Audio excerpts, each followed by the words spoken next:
What's up everybody, it's RobinGaming here. So I haven't done an episode of RobinGaming Answers in a very long time. It's of course my Q&A video series, which I have to say is actually the longest running series that is still up on my channel. I pretty much almost started this the moment I really got into YouTube with the Uncharted 3 top 10 plays. So yeah, that's a pretty cool thing, I thought.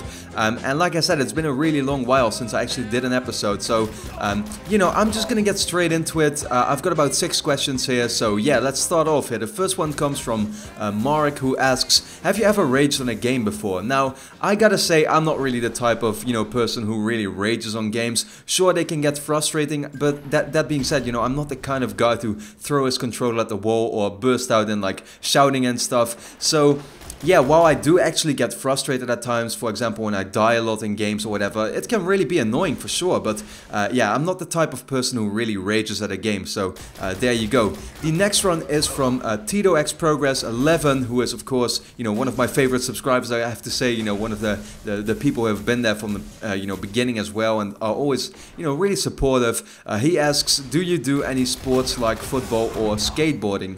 Now, I actually don't do any sports at this very moment. I have actually done football for about 2 years. That was when I was pretty young, like about 10 or 11 years old. But right now, of course, I'm in university. That's taking a lot of my time. Not really necessarily at the moment. I explained my situation a couple of times now.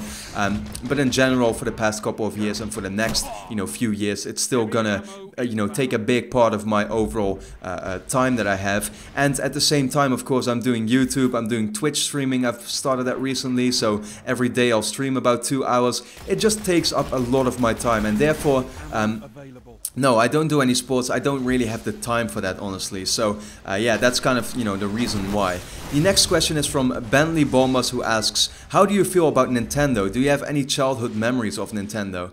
This is really interesting because talking about childhood memories, yeah, all my childhood memories are almost, you know, they're almost all at Nintendo. I was a big handheld gamer in the past. The very first console/handheld that I owned, I think, was the Game Boy Color, which of course is a Nintendo one. I played on the Advance, on the, you know, the Nintendo DS. Yeah, I mean, all my memories are at, you know, from Nintendo pretty much, playing on those particular platforms when I was really young. And therefore, it hurts me a little bit to see what has kind of happened to the company, because right now, I don't really feel attached to Nintendo at all. I don't think what they're doing, you know, I just don't feel a connection with that, honestly, whereas I do feel a little bit of a like connection with PlayStation, of course. That's really my favorite brand at the moment.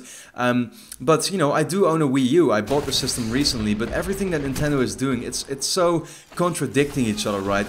And in one way they make really good games, then in the other way they're like blocking YouTubers from uploading their content. They don't have any third-party games. They do so many things wrong, and that's what's hurting me a little bit. It was a brand that I really felt attached to back in the days. Now, not really anymore, and so therefore I really couldn't care less, honestly, what's going to happen or what they're going to do with their next console. I'll just wait and see. But yeah, that's kind of like my thoughts on Nintendo. So the next question comes from a Patreon supporter of mine, Jason. If you are a Patreon supporter, of course, you can submit your questions to me, and they'll be, you know, I'll make sure they are, you know, guaranteed to get in the episode. He asks, what classic Sony franchise would you like to see rebooted for the PS4? Now, because what I just told about Nintendo, I really haven't played that much on PlayStation systems in the past. I did own a PS1, but I only had a couple of games for it. I never owned a PS2, so I've really only played for a bit on the PS1 and then mainly on the PS3 and the PS4 now. So therefore it's really hard for me to say what classic Sony franchise I would like to see rebooted, because I haven't really played that many. But if I would have to make a choice, I would definitely go for Crash Bandicoot. And the reason is simply that I did play the original games now on the Vita. I played through the whole Crash Bandicoot 1, and I played a bit of 2. So it's just a series that I would like to see being kind of like redone for the PS4. And with redone, I don't mean necessarily like a remake. I actually mean a new Crash Bandicoot game. I would really like to see what that looks like on the PS4. I'm always having a lot of fun playing these platformers, and Crash is just an awesome example of that. So yeah, I would definitely like to see a Crash Bandicoot game on the PS4. That's the one I would personally pick. But like I said, haven't played too many, so yeah, maybe there's some other games I would really like to see on the PS4 as well being redone, but who knows. So the next one is from Dr. Jr. Have you seen shows like Fargo and True Detective? What did you think? I've actually been a pretty big fan of TV series ever since I started with Breaking Bad, which was about 2 to 3 years back. Since then, I've been watching quite a few of them, you know, about 10 I think that I've already finished or I'm like really into at the moment. And yeah, I did watch both Fargo and True Detective. Fargo I watched very recently, and I have to say, I actually finished it within a single day. You know, I pretty much watched all 10 episodes in a day, and I just had a blast, you know, watching it.